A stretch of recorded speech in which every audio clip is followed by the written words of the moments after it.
Next question from Hilal Ahmed from Noida, India. Can Muslims go and visit the places of worship of non-Muslims? Depends upon what is your purpose to visit the places of worship of the non-Muslims. If you are going to know what the religion says so that you can do more dawah to them, it's perfectly permitted.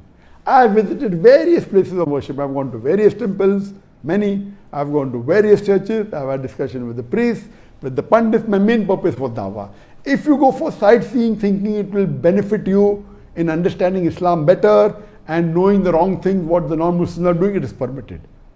But if you go to a house of worship of a non-Muslim, like many Muslim politicians do in India and in other parts of the world, that they want to show that they believe in other religions, so if they go for the inauguration of a temple, that's totally prohibited.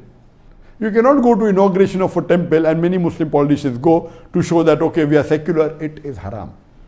You cannot endorse a place of worship of the non-Muslim. You cannot endorse a temple or a church.